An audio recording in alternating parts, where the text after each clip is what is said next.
انتہائی عزیز سامعات، اللہ رب العالمین نے ہمیں دنیا کی زندگی میں انتہائی مختصر وقت کے لیے بھیجا ہے۔ ہماری یہ زندگی دنیا کی زندگی امتحان کی زندگی ہے۔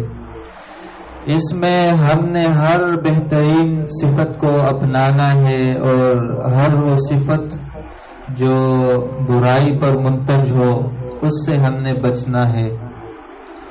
تو آج کے اس مجلس کا عنوان اور موضوع ہو اخلاق حسنہ ہے، خلق الحسن، اچھے اخلاق۔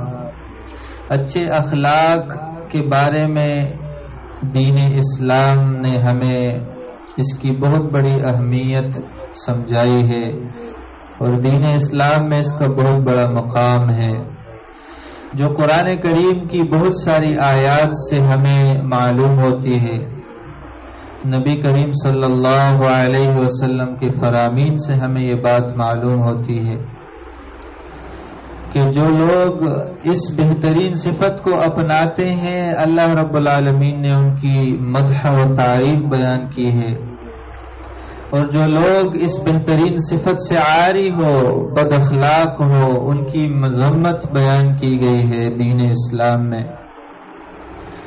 نبی کریم صلی اللہ علیہ وسلم کی پوری زندگی تمام احوال پر اگر آپ نظر دوڑاتے ہیں تو ہجرت سے پہلے کی جو زندگی تھی مکے میں یا ہجرت کے بعد کی زندگی، پوری زندگی اعلی اخلاق کا نمونہ تھی۔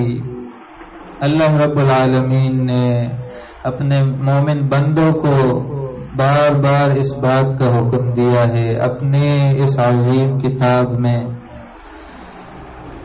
کہ اے نبی آپ میرے بندوں کو کہہ دیجئے وَقُلْ لِعِبَادِي يَقُولُ الَّتِي هِيَ أَحْسَنُ، آپ میرے بندوں سے کہہ دیجئے کہ وہ احسن باتیں کریں، اچھی باتیں کریں، اچھے اخلاق کو اپنائیں، ہمیشہ اپنی زبان سے بہترین گفتگو وہ جاری کرے۔ ان الشیطان ینزغ بینہم، شیطان کی کوشش کیا ہے ان بندوں کے درمیان اختلاف پیدا کرنا، لڑائی جھگڑوں میں ان کے وقت کو گزارنا۔ جس کی وجہ یہ ہے کہ شیطان انسان کا کھلا دشمن ہے۔ شیطان یہ نہیں چاہتا کہ لوگ اللہ کی عبادت میں اپنی زندگی گزارے، اس کی کوشش یہ ہوتی ہے کہ وہ لوگوں کے اوقات کو ضائع کرے، فضول کاموں میں ان کو لگائے تاکہ اہمیت والے کام ان سے رہ جائے۔ اللہ کی خوشنودی کا راستہ، اللہ رب العالمین کو راضی کرنے کا جو راستہ ہے، جنت کے حصول کا جو راستہ ہے، شیطان کی یہ کوشش ہوتی ہے کہ لوگوں کو اس سے روکے، اس راستے میں کھڑا ہوتا ہے۔ تو ہمیں بھی شیطان کی ان مکر و فریب کو پہچاننا ہوگا، ان کی چالوں سے ہمیں باخبر ہونا چاہیے کہ شیطان ہمارا کھلا دشمن ہے، تو ہم بھی اس کو دشمنی پر پکڑ لیں۔ فاتخذوہ عدوا، اس دشمن سے ہمیں بھی دشمنی کرنی چاہیے، شیطان کے راستوں کو چھوڑ کر رحمان کے راستوں کو اپنائیں، ایسے راستے جو اللہ رب العالمین کے تعلق کی طرف ہمیں لے جائے۔ اخلاق حسنہ یہ نبی کریم صلی اللہ علیہ وسلم کی بعثت کے اہداف میں سے ایک ہدف تھا۔ نبی کریم صلی اللہ علیہ وسلم کو جن مقاصد کے ساتھ اس امت کی طرف بھیجا گیا تھا، ان مقاصد میں سے ایک مقصد یہ بھی تھا کہ آپ لوگوں کو اعلی اخلاق کی تعلیم دے۔ اس روئے زمین پر سب سے بڑا وہ شخص جس میں اعلی اخلاق موجود تھے وہ رسول اللہ صلی اللہ علیہ وسلم تھے۔ مسند احمد کی روایت ہے، جناب ابو ہریرہ رضی اللہ عنہ فرماتے ہیں اللہ کے رسول صلی اللہ علیہ وسلم نے ارشاد فرمایا، انما بعثت لاتمم مکارم الاخلاق، مجھے اس مقصد کے ساتھ بھیجا گیا ہے کہ میں مکارم اخلاق، اعلی اخلاق کا اتمام کروں، مکمل کروں، یعنی اعلی اخلاق کا اتمام نبی کریم صلی اللہ علیہ وسلم پر ہوا ہے. یعنی آپ کے اتنے اعلی اخلاق تھے کہ وہ انتہائی کمال تک پہنچے ہوئے تھے. نبی کریم صلی اللہ علیہ وسلم کی وصیت اخلاق حسنہ کے حوالے سے اپنے خصوصی صحابہ کے لیے تھی، اور قیامت تک آنے والی امت کے لیے نبی کریم صلی اللہ علیہ وسلم کی یہ وصیت موجود ہے کہ آپ لوگوں کے ساتھ اچھے اخلاق کے ساتھ معاملات کریں. جناب ابو ذر رضی اللہ عنہ، معاذ بن جبل رضی اللہ عنہ، ان سے روایت ہے، وہ اللہ کے رسول صلی اللہ علیہ وسلم سے نقل فرماتے ہیں کہ اللہ کے نبی نے ارشاد فرمایا، اتق اللہ حیث ما کنت، کہ تم اللہ سے ڈرو جہاں بھی تم ہو، یعنی تقوی کی زندگی گزارو. اللہ کا ڈر، پرہیزگاری، یہ انتہائی اعلی صفت ہے. جہاں بھی تم ہو، ایسا نہ ہو کہ لوگوں کے سامنے ہو تو اللہ سے ڈرنے والے ہو، جب اکیلے ہو جاؤ تو چن چن کر گناہ کرنے شروع کر دو. نہیں، جہاں بھی تم ہو، اکیلے ہو یا لوگوں کے سامنے، گھر میں ہو یا باہر، سفر میں ہو یا حضر میں، جس حالت میں بھی ہو تم اللہ سے ڈرو. دوسری وصیت نبی کریم صلی اللہ علیہ وسلم کی یہ تھی کہ وَأَتْبِعِ السَّيِّئَةَ الْحَسَنَةَ تَمْحُهَا، کہ تم گناہ کے بعد نیکی کرو، کیونکہ یہ نیکی کا کرنا اس گناہ کو ختم کر دے گا. ان الحسنات یذہبن السیئات، نیکیاں گناہوں کو ختم کر دیتی ہے. تو اگر کسی سے گناہ ہو جائے تو فوراً اسے اللہ کی طرف لوٹنا ہوگا، سچے دل سے توبہ کر کے نیکیوں کو اختیار کرنا ہوگا، تبھی یہ گناہ ختم ہوں گے. اگر ہم نے گناہوں کی پرواہ نہ کی اور گناہ پر گناہ کرتے چلے گئے اور غفلت کی زندگی گزارتے رہے تو معاملہ انتہائی خطرناک درجے تک پہنچنے والا ہے. اگر ہمارا اللہ رب العالمین سے اس حال میں سامنا ہوا کہ ہم پر گناہوں کے بوجھ ہی بوجھ ہو تو کامیابی ناممکن ہے. تو ضرورت ہے اس بات کی کہ ہم اپنی زندگی نیک اعمال سے بھر دیں. اگر کبھی گناہ ہو بھی جائے تو فوراً اللہ کی طرف سچی توبہ کر کے ہم لوٹیں اور اپنی زندگی کو سدھاریں، اپنی زندگی کی اصلاح کریں. تیسری وصیت نبی کریم صلی اللہ علیہ وسلم کی یہ تھی کہ وَخَالِقِ النَّاسَ بِخُلُقٍ حَسَنٍ، لوگوں سے اچھے اخلاق کے ساتھ پیش آئیں. اچھے اخلاق یہ انسان کو اعلی مقام تک پہنچاتا ہے. جن لوگوں میں اخلاق حسنہ کی صفت موجود ہوتی ہے، لوگ ان کی بات سنتے ہیں، ان کی عزت کرتے ہیں، اس کا ایک عظیم مرتبہ ہوتا ہے. جو شخص بد اخلاق ہوتا ہے اور لوگوں سے اچھے معاملات جس کے نہیں ہوتے اس سے لوگ بھاگتے ہیں، اس کی بات سننے کے لیے کوئی تیار نہیں ہوتا. جس نے ہمیشہ اپنی تیوری کو چڑھایا ہو اور بد اخلاقی سے پیش آئے، ایسے لوگوں سے کوئی سامنا نہیں کرتا، ان سے لوگ بھاگتے ہیں. وَخَالِقِ النَّاسَ بِخُلُقٍ حَسَنٍ، تمام لوگوں سے اچھے اخلاق کے ساتھ پیش آنا، یہ وصیت نبی کریم صلی اللہ علیہ وسلم کی اپنے خاص صحابہ کے ساتھ تھی. یہ مسند احمد اور سنن ترمذی کی روایت تھی. اخلاق حسنہ یہ تمام خیر کو جمع کرنے والی صفت ہے، اور تمام نیکی کے اعمال اس لفظ میں موجود ہے، حسن الخلق میں. اس کی دلیل صحیح مسلم کی روایت ہے، نواس بن سمعان رضی اللہ عنہ سے مروی. یہ صحابی فرماتے ہیں کہ سألت النبی صلی اللہ علیہ وسلم عن البر والإثم میں نے نبی کریم صلی اللہ علیہ وسلم سے نیکی اور گناہ کے بارے میں پوچھا تو آپ نے ارشاد فرمایا البر حسن الخلق، نیکی اچھے اخلاق کا نام ہے، نیکی اچھے اخلاق کا نام ہے۔ اگر اچھے اخلاق آپ میں آ گئے گویا کہ تمام خیروں کو آپ نے جمع کر لیا۔ اخلاق الحسنہ ہی جماع الخیر، اخلاق حسنہ کی مثال یہ ہے کہ آپ نے تمام خیروں کو جمع کر لیا۔ تو اچھے اخلاق اپنانا انتہائی ضروری ہے۔ جو لوگ اچھے اخلاق والے ہوتے ہیں ان کی زندگی نیکیوں میں بسر ہوتی ہے۔ والاسم ما حاک فی نفسک وکرہت ان یطلع علیہ الناس، اور گناہ وہ ہے جو آپ کے دل میں شک پیدا کرے اور آپ اس بات کو برا سمجھے کہ لوگوں کو اس کی خبر ہو، تو یہ گناہ کی علامت ہوگی۔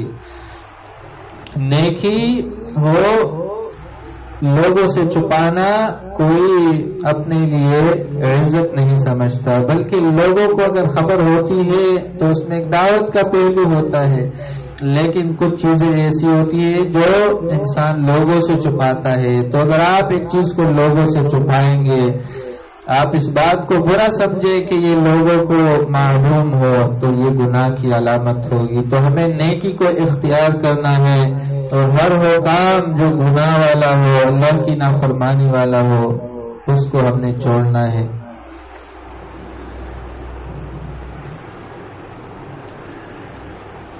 اخلاق اس کا معنی کیا ہے؟ تمام بہترین صفات کو اپنانے، تمام بہترین صفات کا مجموعہ یہ اخلاق ہے۔ اس کا ایک آسان معنی یہ بھی ہے کہ اختیار الفضائل و ترک الرذائل، اچھے فضیلتوں والے کام اختیار کرنا اور رذائل کمتر اور برے کاموں کا چھوڑنا، یعنی بد اخلاقی اور ایسے کام جو حقیر کام ہو، گناہ والے کام ہو، ان کو چھوڑنا، اور فضائل اور فضیلت والے کاموں کو اختیار کرنا۔ لوگوں سے خندہ پیشانی کے ساتھ ملنا، لوگوں کو تکلیف نہ دینا، اچھے اخلاق کے ساتھ ملنا لوگوں سے، تمام معانی یہ اخلاق کے ہیں، اچھے اخلاق۔ یعنی ایک مومن بندہ اس میں یہ تمام خیر والے صفات موجود ہوں گے۔ کثیر الحیا، انتہائی باحیا ہوگا ایک مومن بندہ، اور لوگوں کو تکلیف دینے والا نہ ہو، اس کی زبان سے ہمیشہ سچے کلمات نکلے، کم باتیں کرنے والا ہو، جب بھی بات کرے تو فائدہ مند بات کرے، اس کی زندگی عبادت میں گزرے، کثیر العمل ہو، نیک اعمال کثرت سے کرنے والا ہو، ہر نیکی کی طرف آگے بڑھنے والا ہو، صبر کرنے والا ہو، شکر کرنے والا ہو، اور پاک دامنی اور عفت کی صفت اس میں موجود ہو۔ یہ تمام اچھے صفات، اللہ کے لیے محبت کرے، اللہ کے لیے بغض رکھے، تو اللہ رب العالمین کی رضامندی ایسے لوگوں کے لیے ہے۔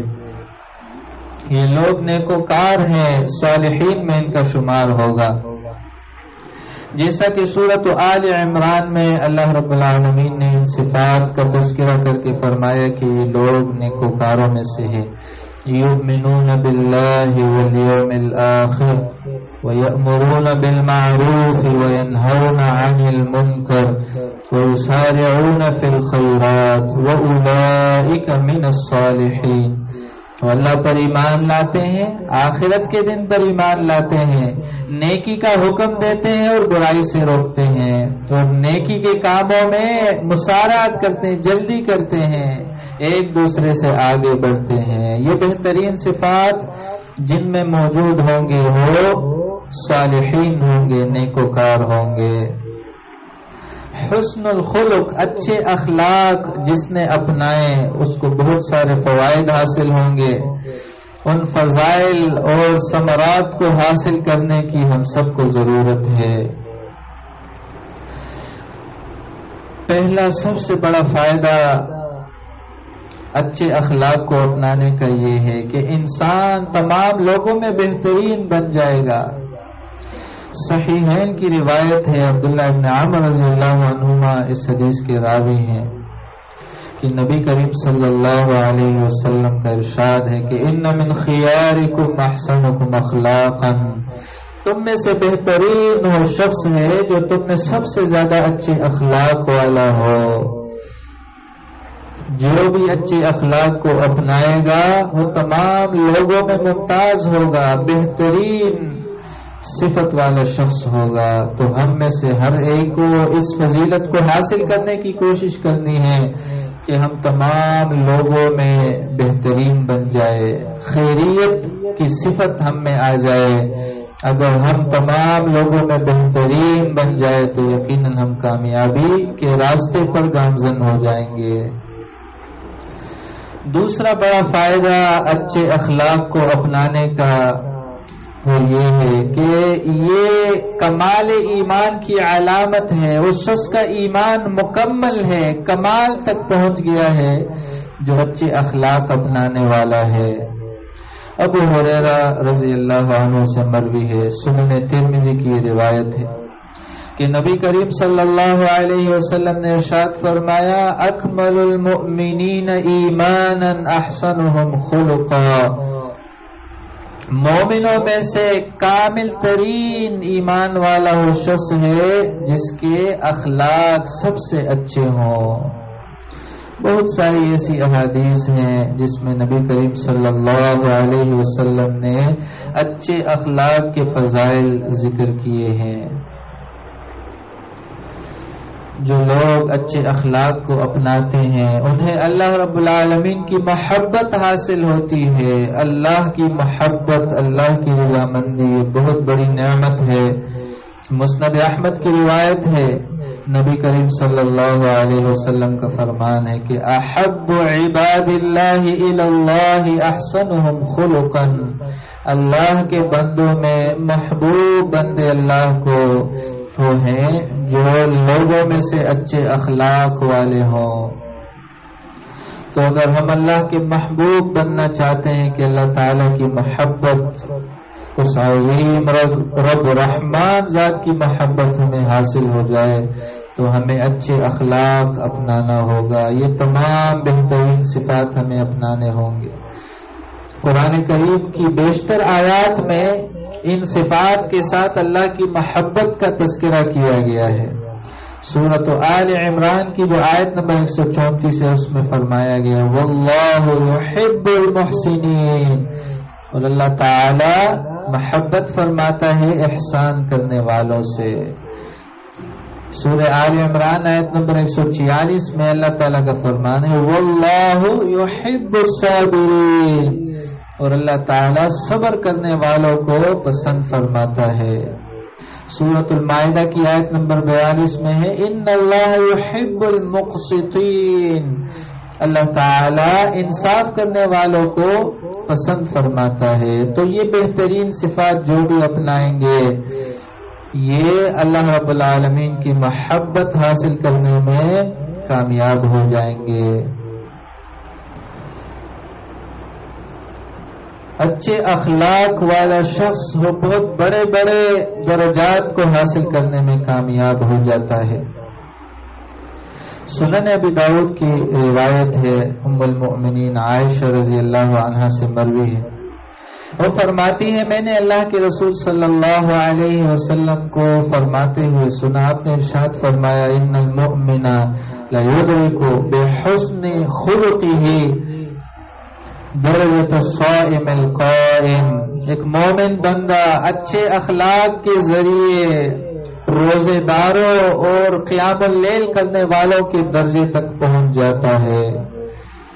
یعنی اتنی بہترین صفت ہے۔ اگر آپ عبادات زیادہ نہیں کر سکتے لیکن آپ میں اچھے اخلاق کا مادہ ہو، آپ خیر کی صفات کا مجموعہ ہے، تو یقیناً آپ ان بڑے بڑے عبادت گزاروں کے درجات کو پا جائیں گے۔ پھر یہ بات بھی انتہائی اہم ہے کہ ہم ان اچھے اخلاق کو اپنانے کے بعد کسی کو ہم تکلیف نہ دیں، کسی کا حق نہ کھائیں، کسی پر ظلم نہ کریں، کسی کا خون نہ حق نہ بہائیں، کسی کو نہ مارے نہ حق، کیونکہ کل قیامت کے دن کچھ لوگ ایسے بھی ہوں گے جو بہت بڑی بڑی نیکیاں لے کر آئے ہوں گے، لیکن انجام ان کا جہنم کی آگ ہوگا۔ تو صحیح مسلم کی روایت اس بارے میں آپ سماعت کیجیے۔ ابو ہریرہ رضی اللہ عنہ فرماتے ہیں کہ نبی کریم صلی اللہ علیہ وسلم نے ارشاد فرمایا، اتدرون ما المفلس، کیا تم جانتے ہو کہ مفلس کون ہے؟ فقیر، اور مفلس کون ہے؟ تو صحابہ نے کہا، المفلس فینا من لا درہم لہ ولا متاع، مفلس فقیر ہم میں وہی شخص ہے جس کے پاس مال و دولت نہیں ہے، کوئی ساز و سامان دنیا کا اس کے پاس نہیں ہے، ہم اس کو فقیر کہتے ہیں، مفلس کہتے ہیں۔ تو آپ نے ارشاد فرمایا، ان المفلس من امتی یأتی یوم القیامہ بصلاۃ وصیام وزکاۃ، مفلس فقیر میری امت کا وہ شخص ہوگا جسے قیامت کے دن لایا جائے گا تو اللہ کے سامنے نمازیں، روزے، زکوٰۃ، بڑی بڑی نیکیاں لے کے آئے گا، لیکن اس نے دنیا کی زندگی کیسے گزاری ہوگی؟ وَيَأْتِي قَدْ شَتَمَ هَذَا وَقَذَفَ هَذَا وَأَكْلَ مَالِ هَذَا، اس نے کسی کو برا بلا کہا ہوگا، کسی کو گالی دی ہوگی، کسی پر تہمت باندھی ہوگی، کسی کا مال ناحق طریقے سے کھایا ہوگا، کسی کا خون بہایا ہوگا، کسی کو مارا ہوگا۔ تو ان تمام حقوق کو پورا کرنے کے لیے اللہ تعالیٰ اس کی نیکیاں اس سے لے لے گا، اس کی نیکیاں اس سے چھین لی جائیں گی۔ جب نیکیاں اس کی ختم ہو جائے گی تو پھر اس کے گناہ، جو لوگوں کے گناہ ہوں گے، وہ اس کے سر پر ہو جائیں گے۔ ثم طرح فی النار، پھر اس کو جہنم کی آگ میں پھینک دیا جائے گا۔ نبی کریم صلی اللہ علیہ وسلم کے سامنے ایک عورت کا تذکرہ کیا گیا کہ ایک عورت ہے، وہ بہت زیادہ روزے رکھنے والی ہے، قیام اللیل کرنے والی ہے، راتوں کو اللہ کی عبادت کرنے والی ہے، لیکن اس کے اخلاق بڑے برے ہیں۔ مسند احمد کی یہ روایت ہے، اس کے اخلاق بہت برے ہیں۔ ابو ہریرہ رضی اللہ عنہ اس روایت کو نقل کرنے والے ہیں کہ ایک شخص نبی کریم صلی اللہ علیہ وسلم کی خدمت میں حاضر ہوا، اس نے کہا، اے اللہ کے رسول، فلاں عورت ہے جو بہت زیادہ نمازیں پڑھتی ہے، اس نے بہت سارے روزے رکھے ہوئے ہیں، صدقہ و خیرات میں بھی بہت آگے بڑھنے والی ہے، لیکن اس کی زبان سے اس کا پڑوسی محفوظ نہیں ہے، وہ اپنی زبان سے اپنے پڑوسی کو تکلیف دیتی ہے۔ نبی کریم صلی اللہ علیہ وسلم نے اس موقع پر فرمایا، ہی فی النار، یہ عورت آگ میں جائے گی۔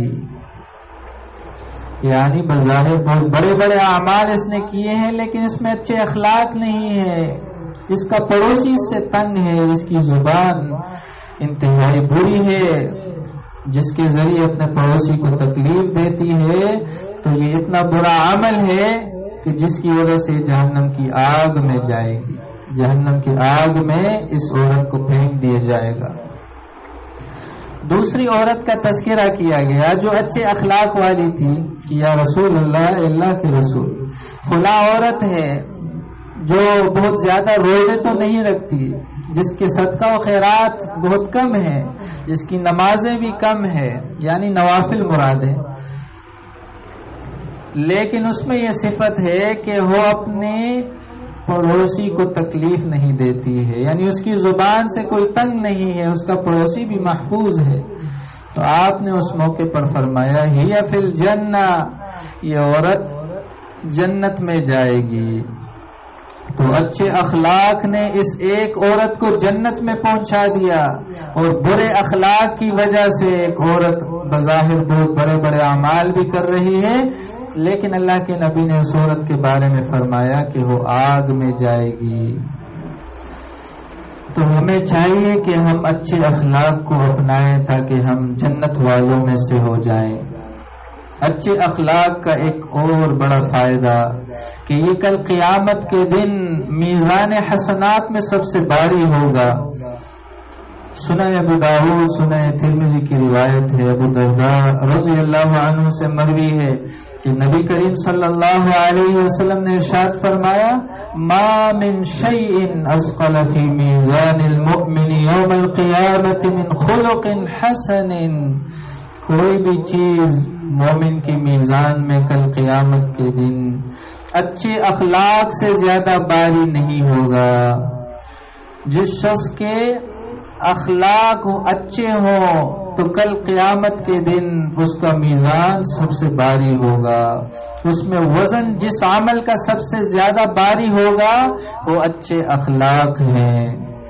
اور یہ بات ہم سب جانتے ہیں کہ کل قیامت کے دن اللہ تعالی ہمارے اعمال کو تولے گا، جن لوگوں کا تول وہ بھاری ہوگا فَهُوَ فِي عِيشَةٍ رَاضِيَةٍ، وہ پسندیدہ زندگی میں ہوں گے۔ فَمَنْ ثَقُلَتْ مَوَازِينُهُ، جس کا نام اعمال، جس کا ترازو وہ بھاری ہوگا وہ پسندیدہ زندگی میں ہوگا، جنت کے باغات میں ہوگا، اس کا دل جو چاہے گا وہ نعمتیں اسے حاصل ہوں گی۔ وَأَمَّا مَنْ خَفَّتْ مَوَازِينُهُ، جس کا ترازو وہ ہلکا ہو جائے، پست ہو جائے، اس میں وزن نہ ہو، وزن والے اعمال کسی نے دنیا میں نہیں کیے ہو، تو وہ شخص جہنم کی آگ میں داخل ہوگا۔